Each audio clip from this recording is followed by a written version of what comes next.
These are my references. Thank you. Thank you. Next, I call upon Dr. SWAROOP KS to present his paper on knowledge, attitude, practice pattern regarding medical legal aspects among cataract surgery patients.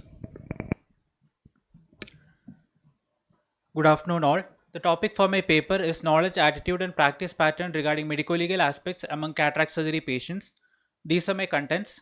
As we all know, medico-legal aspects have gained significant attention in the past few years. There are about 5.2 million cases of medical error filed in India every year, and the number has increased by around 400% in the last decade. However, the knowledge, attitude and practice regarding this aspect remains poorly understood, and cataract surgeries are often advertised as no pain, no stitch procedures done often as daycare basis with immediate vision gain, increasing the patient's expectations, leading to ophthalmologists being more vulnerable to such litigations. So my objective was to estimate the knowledge, attitude and practice pattern regarding medical legal aspects among patients posted for cataract surgery.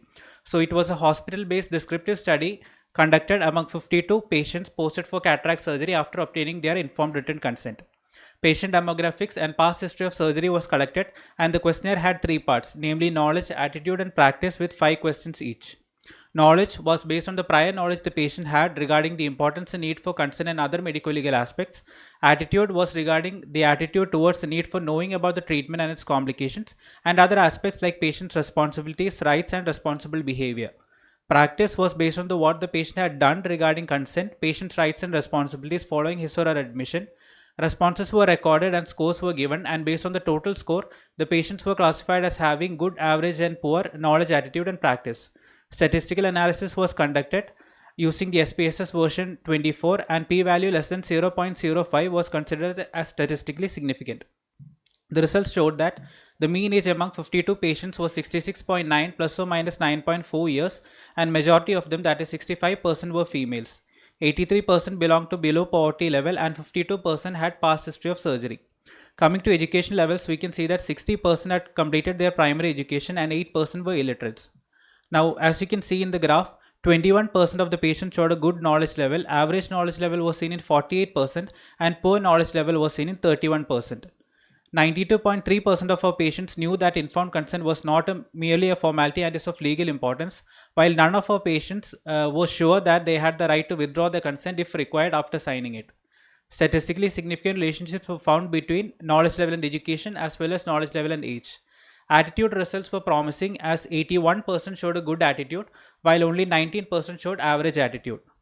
86.5% of our patients were of the attitude that they had to maintain decorum within the hospital, and only 44.2% felt that it was important to read the patient responsibility guidelines given by the hospital. Significant relationships were found between attitude and education level as well as attitude and history of surgery. Practice levels were concerning, as only 2% showed good practice patterns, 46% showed average practice patterns, while the majority, that is 52%, showed poor practice patterns. 78.8% had inquired about all aspects of surgery along with its complications, while only 1.9%, that is 1 out of these 52 patients, had read through the patient's rights and responsibility guidelines displayed in the hospital. Significant relationships were found between practice level and age, practice level and education, as well as practice level and history of surgery.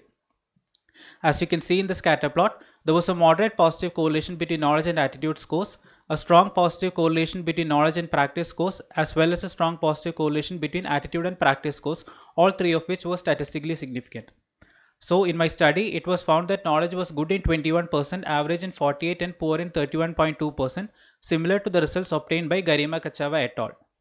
92.3% of our participants knew that informed consent was of legal importance, which was much better than the results obtained by a study conducted by Sanjay Marasani et al.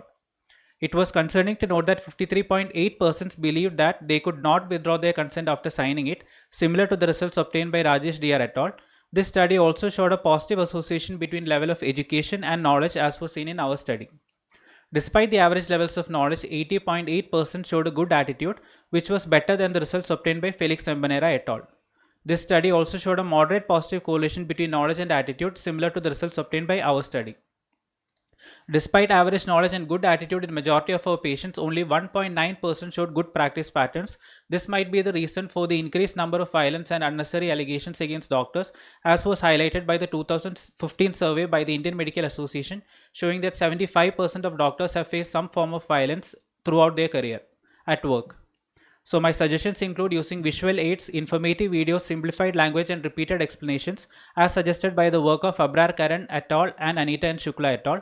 Awareness programs can be conducted among the public as well as the medical staff, and medical legal aspects with their practical applications can be made a part of the curriculum. The limitations of my study include it can be conducted with a larger sample size, it can be conducted among the general public as well as the medical staff to assess their awareness. So my study highlights the interconnected nature of knowledge, attitude and practice in the context of medical legal aspects of cataract surgery. Although Kerala boasts the highest literacy rate, the good knowledge and attitude were not translating into practice. And my study also shows the influence of social demographic factors on knowledge, attitude and practice. Hence, providing targeted educational interventions at the grassroots level is essential in bringing about a significant change in the society. These are my references. Thank you. Thank you.